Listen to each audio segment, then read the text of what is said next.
आज की इस वीडियो में हम लोग डिस्कस करने वाले हैं बेसिकली हेल्थ केयर सेक्टर के टॉप मोस्ट स्टॉक्स को। अब यहाँ पर ये जो स्टॉक्स हैं वो एक्सपेंसिव भी होने वाले हैं, साथ ही साथ लो कॉस्ट वाले भी होने वाले हैं। सारे ही स्टॉक लार्ज कैप स्टॉक होने वाले हैं और अगर कोई लॉन्ग टर्म के लिए सीरियसली इन्वेस्टिंग करना चाहता है अच्छे सेक्टर में तो यहाँ पर ये टॉप 5 स्टॉक्स को ज़रूर फोकस करें।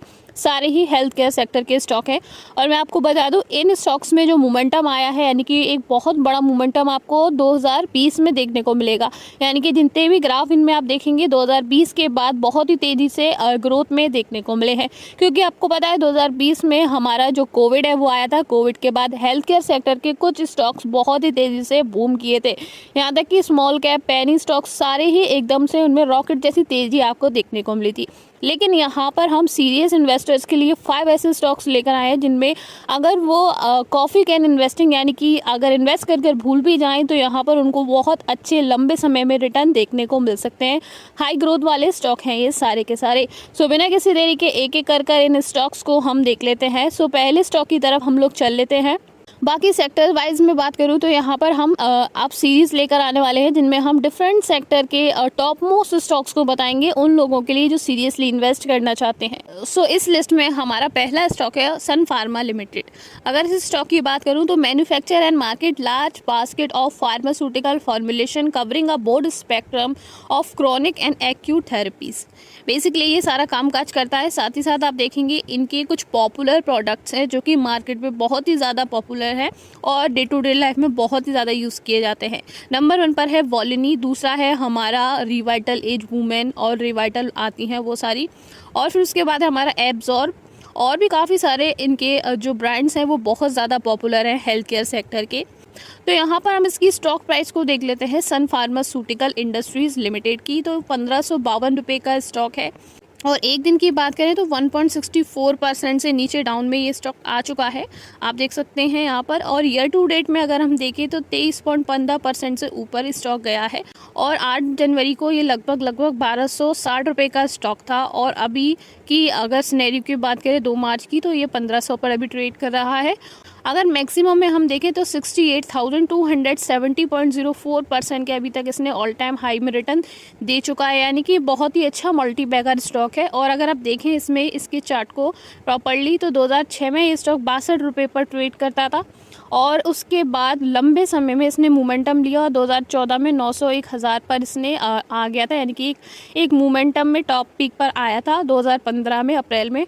फिर दोबारा से डाउन में चला गया था ये स्टॉक और फिर दोबारा से आप देखेंगे इसमें कोविड के बाद बहुत तेज़ी देखने को मिली है इस स्टॉक में और कोविड के बाद ये रुका नहीं है और प्रॉपर मोमेंटम में आया है और 1552 रुपये के अभी तक इसने रिटर्न दे दिए हैं। अब इस कंपनी के क्वार्टरली रिजल्ट्स को हम लोग देख लेते हैं जो कि दिसंबर 2023 के हैं, जिसमें रेवेन्यू ने 10% से तेज़ी ली है ईयर ऑन ईयर बेसिस पर और यहाँ पर नेट इनकम ने 16.52% से तेज़ी ली है। और डायल्यूट EPS की बात करें तो कंपनी के डायल्यूट EPS ने 16.67% से तेज़ी ली है। नेट प्रॉफिट मार्जिन की बात कर लेते हैं, नेट प्रॉफिट मार्जिन जो है वो 5% से ऊपर गया है। ऑपरेटिंग इनकम कंपनी की यहाँ पर आप देख सकते हैं 16.33% से ऊपर गई है। अब यहाँ पर मार्केट कैप इसका अच्छा खासा है, लार्ज कैप कंपनी है तो 3,72,000 करोड़ का इसका मार्केट कैप है। कंपनी का प्राइस टू अर्निंग 39 की है, यहाँ पर आप देख सकते हैं। और डेट टू इक्विटी बहुत ही कम है कंपनी की, 0.03 की है। वहीं नेट प्रॉफिट कंपनी का 8,934 करोड़ का कंपनी का यहाँ पर नेट प्रॉफिट है। अब यहाँ पर प्रोमोटर्स देख लेते हैं, 54 के यहाँ पर प्रोमोटर्स हैं 54% के। फॉरेन इंस्टीट्यूशन का अच्छा खासा स्टेक है, फॉरेन इंस्टीट्यूशन यहाँ पर 17% के हैं कंपनी के। डोमेस्टिक इंस्टीट्यूशन यहाँ पर 19% के। ओवरऑल सारे ही फंडामेंटल एक नंबर है, लॉन्ग टर्म के लिए इनमें हम इन्वेस्ट कर सकते हैं। बाकी ये कोई बाय सेल रिकमेंडेशन नहीं है। नेक्स्ट स्टॉक की तरफ चल लेते हैं जिसका नाम है डिवीज़ लेबोरेटरी लिमिटेड। इस स्टॉक में भी आप देख सकते हैं Divi's is engage in manufacturing leading generic compound nutraceutical ingredient and custom synthesis of APIs and intermediate for global innovator or companies primarily for export to regulated markets such as US and Europe। यानी कि company जो formulations बनाती है, intermediates बनाती है, वो US और Europe में भी एक्सपोर्ट करती है। तो आप देख सकते हैं इसमें भी फॉरेन इंस्टीट्यूशन की अच्छी खासी स्टेक होगी। आप देखेंगे डिवीज़ लेबोरेटरी जो है वो अभी 3,512 रुपये का स्टॉक है और एक दिन में 0.69% से यहाँ पर इंक्रीजिंग में आ चुका है। अब मैक्सिमम में देख लेते हैं, तो मैक्सिमम में कंपनी ने 38,931.11% के अभी तक कंपनी ने रिटर्न बना दिए हैं। वहीं आप देखेंगे यहाँ पर कंपनी 2006 से इसने जो है वो आई है, 2006 से पहले से। और आप देखेंगे 2006 में ये स्टॉक 75 रुपीज़ का हुआ करता था सितंबर 2005 के अंदर, 16 सितंबर को। उसके बाद से आप देखेंगे एक पीक लिया था 2016 में, यहाँ पर 1300 रुपये का स्टॉक था, फिर डाउन पर गया और वही कोविड के बाद एक बहुत ही अच्छा उछाल इसमें देखने को मिला और 5,000 तक ये स्टॉक पहुंच गया। यानी कि कोविड के बाद जितने भी हेल्थ केयर सेक्टर के स्टॉक हैं उनमें बहुत तेज़ी हमें देखने को मिली और उन पर काफ़ी ज़्यादा फोकस भी देखने को मिला।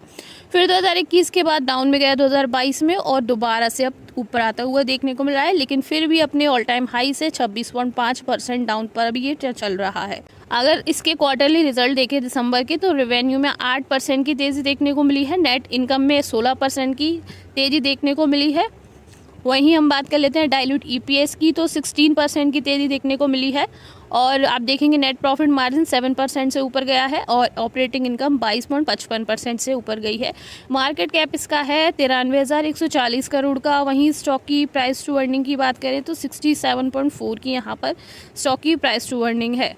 डेट टू इक्विटी 0.0 की है। आप देख सकते हैं यहाँ पर नेट प्रॉफिट कंपनी का 1383 करोड़ का है कंपनी का। अब प्रोमोटर्स की कंसंट्रेशन 50% की है, फॉरेन इंस्टीट्यूशन की कंसंट्रेशन 14% की है, डोमेस्टिक इंस्टीट्यूशन की कंसंट्रेशन 21% की है और यहाँ पर पब्लिक का स्टेक बस 11% की है। यानी कि यहाँ पर प्रीमियम फॉरेन इंस्टीट्यूशन और डोमेस्टिक इंस्टीट्यूशन की कंसंट्रेशन ज़्यादा है। इसका मतलब ये है कि जो फॉरेन इंस्टीट्यूशन है स्टेक बढ़ाए हैं अपना, इसका मतलब कंपनी बहुत ही ज़्यादा स्ट्रॉन्ग है और यहाँ पर लिमिटेड लोग ही यहाँ पर इन्वेस्ट कर सकते हैं। आप देख सकते हैं पब्लिक सिर्फ 11% की है। नेक्स्ट स्टॉक के बारे में बात कर लेते हैं जिसका नाम है अपोलो हॉस्पिटल्स, यानी कि अपोलो हॉस्पिटल इंटरप्राइज लिमिटेड। ये स्टॉक एक पहला ऐसा हेल्थ केयर सेक्टर का स्टॉक है जो कि निफ्टी 50 यानी कि टॉप 50 कंपनीज़ के अंदर लिस्टेड है हेल्थ केयर सेक्टर में। तो अब इस स्टॉक की बात करें तो ये Asia's foremost integrated health service provider है, यानी कि एक प्राइवेट हॉस्पिटल है, साथ ही साथ ये रिसर्च डेवलपमेंट और भी सारे जो फार्मेसीज़ के प्रोडक्ट हैं उनको बनाता है और डायग्नोस्टिक क्लिनिक्स और सेवरल रिलेटेड हेल्थ मॉडल्स वगैरह पे ये काम करती है। अपोलो हॉस्पिटल भी थोड़ा एक्सपेंसिव शेयर है, ये एक्सक्लूसिव शेयर है सारे जो कि आपको श्योर आपको आगे जाके रिटर्न देंगे, लेकिन हमें इसमें लंबे समय तक टिकना पड़ेगा। तो आप देखेंगे 6,133.80 रुपीज़ का स्टॉक है और एक दिन में 0.53% से अप पर गया है ये स्टॉक। ईयर टू डेट में आप देखेंगे 6.6% से ऊपर गया है ये स्टॉक। मैक्सिमम में 48,083.82% यहाँ पर इसका टोटल ऑल टाइम हाई है स्टॉक का। और आप देखेंगे यहाँ पर 2006 से लेके 2021 में आप पे इसमें मोमेंटम देखने को मिला है, यानी कि सब्र किया होगा, यानी कि जिसने भी पेशेंस रखा होगा उसको बहुत अच्छे इसमें रिटर्न देखने को मिला। उसके बाद थोड़ा डाउन पर गया और आप देखेंगे कोविड का टाइम है 2020 से 2022, तभी इसमें बहुत तेज़ी का मोमेंटम हमें देखने को मिला और अभी अपने ऑल टाइम हाई पर ही चल रहा है। 6,000 इसका ऑल टाइम हाई है, आप देख सकते हैं यहाँ पर। वहीं अगर इसके जो क्वार्टरली रिजल्ट्स हैं यानी कि इनकम वगैरह में कैसा आया है तो आप देखेंगे नेट इनकम 59% से ऊपर गई है, नेट प्रॉफिट मार्जिन 40% से गया है, ऑपरेटिंग इनकम 26.92% से ऊपर गई है कंपनी की। मार्केट कैप की बात कर लेते हैं, 88,187 करोड़ का है, प्राइस टू अर्निंग 112 करोड़ की है इसकी और डेट टू इक्विटी 0.75 करोड़ की है। नेट प्रॉफिट यहाँ पर 822 करोड़ का है कंपनी का। और अगर प्रमोटर्स की बात करें तो 29% के ही सिर्फ प्रमोटर्स हैं, लेकिन फॉरेन इंस्टीट्यूशन सबसे ज़्यादा है कंपनी के पास। आप देखेंगे 46% के फॉरेन इंस्टीट्यूशन है। तो आप देख सकते हैं दमदार कंपनी है जो अपने प्रोडक्ट को एक्सपोर्ट करती है आउट ऑफ इंडिया। DIS की बात कर लेते हैं, 18% के हैं, गवर्नमेंट यहाँ पर 0.23 की और पब्लिक यहाँ पर सिर्फ 5%। अब हम नेक्स्ट स्टॉक की तरफ चल लेते हैं जिसका नाम है सिप्ला। अगर सिप्ला की बात करें तो developing medication to treat respiratory disease, cardiovascular disease, arthritis, diabetes, depression and various other medical condition. यहाँ तक कि इन सारी जो मेडिकल कंडीशन है इनको ट्रीट करने के लिए मेडिसिन बनाती है। साथ ही साथ 47 manufacturing location across the world, यानी कि पूरे वर्ल्ड में 47 मैन्युफैक्चरिंग इसकी यूनिट्स हैं और 86 कंट्रीज़ में ये अपने प्रोडक्ट को सेल आउट करते हैं। यानी कि आप देख सकते हैं वास्ट वर्क है इस कंपनी का, और आप देख सकते हैं आउट ऑफ इंडिया में भी बहुत अच्छा छाप है इस कंपनी का। इसका एक बहुत ही पॉपुलर प्रोडक्ट है जिसको आप देख सकते हैं HBS AG rapid test card, जो एक प्रोडक्ट है इनका, जिसमें हम जो हेपेटाइटिस होती है उसको चेक करते हैं। सिप्ला की बात करें तो सिप्ला 1483 रुपीज़ का एक शेयर है और 0.18% से ऊपर गया है एक दिन के अंदर। उसके बाद हम बात कर लेते हैं ईयर टू डेट में, तो 18.55% के ईयर टू डेट में इसने अभी तक जो रिटर्न है वो दे दिए हैं। और यहाँ पर आप देखेंगे 2006 से इसने प्रॉपर जो है ट्रेडिंग में आया है उससे पहले, और आप देखेंगे 6218.70% के अभी तक रिटर्न दे चुकी है कंपनी। यानी कि जब इसने ट्रेडिंग चालू की थी 1999 में की थी, 27 रुपये का ये स्टॉक हुआ करता था 5 फरवरी को, और फिर 2006 में 108 का हुआ, फिर मोमेंटम लिया और पीक लिया 648 रुपये का 2015 के अंदर, फिर डाउन चला गया। फिर जैसे मैंने आपको बताया सारे स्टॉक कोविड के बाद एक मोमेंटम लिए हैं, तो आप देखेंगे मोमेंटम लिया है 2022 के अंदर तक बहुत ऊपर चला गया, यानी कि 2020 से 2022 तक ये सारे ही हेल्थ केयर सेक्टर के स्टॉक बहुत ऊपर गए हैं, आप देख सकते हैं यहाँ पर। अब हम बात कर लेते हैं इसके फाइनेंशियल्स की। सो रेवेन्यू में 11% से तेज़ी आई है, दिसंबर 2023 के क्वार्टरली रिजल्ट्स हैं ये। नेट इनकम में 31.83% से और डायल्यूटेड EPS में 31.75% से, नेट प्रॉफिट मार्जिन में 17.69% से, ऑपरेटिंग इनकम में यहाँ पर 33.35% से।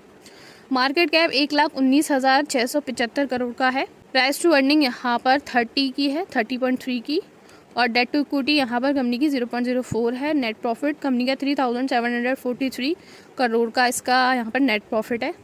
प्रमोटर 33% के हैं, फॉरेन इंस्टीट्यूशन इसमें भी 25% के हैं, डोमेस्टिक इंस्टीट्यूशन 24% के हैं, गवर्नमेंट का 0.21% का स्टेक है और पब्लिक का इसमें थोड़ा ज़्यादा है, 16% का स्टेक। अब हम नेक्स्ट स्टॉक की तरफ चल लेते हैं जिसका नाम है डॉक्टर रेड्डीज लेबोरेटरी लिमिटेड। ये भी थोड़ा एक्सपेंसिव स्टॉक है, 6,240 रुपीज़ का ये स्टॉक है। ईयर टू डेट में कंपनी ने 7% के ही रिटर्न दिए हैं अभी तक। मैक्सिमम में इसने 10,036.45% के अभी तक रिटर्न बनाए हैं, आप देख सकते हैं यहाँ पर। और 2006 में 410 पर गया था ये स्टॉक, 2005 में 19 अगस्त को, फिर मोमेंटम में आया और टॉप मोस्ट पर गया अक्टूबर 2015 में 4,269 रुपये का ये स्टॉक रहा था, फिर डाउन पर गया, आप देख सकते हैं। फिर इसने टॉप मोस्ट पर आया 5,333 का ये स्टॉक रहा था, आप देखेंगे यहाँ पर, फिर नीचे डाउन पर आया और ये 2020 में मोमेंटम में आया था, आप देख सकते हैं। जैसे सारे स्टॉक मैंने आपको बताए एकदम से पीक लिया था और फिर डाउन पर गया और फिर 2024 में अब यहाँ पर अपने ऑल टाइम हाई पर ट्रेवल कर रहा है। और क्वार्टरली रिजल्ट्स में रेवेन्यू 6.57% से ऊपर गए हैं, नेट इनकम 10% से ऊपर गई है, डायल्यूटेड EPS यहाँ पर 10% से ऊपर गया है, नेट प्रॉफिट मार्जिन 3% से ऊपर गया है, ऑपरेटिंग इनकम 14.74% से ऊपर गई है। मार्केट कैप 1 लाख करोड़ का इसका मार्केट कैप है। प्राइस टू अर्निंग 19 की है, डेट टू इक्विटी 0.05 की है, नेट प्रॉफिट 5,000 करोड़ का है।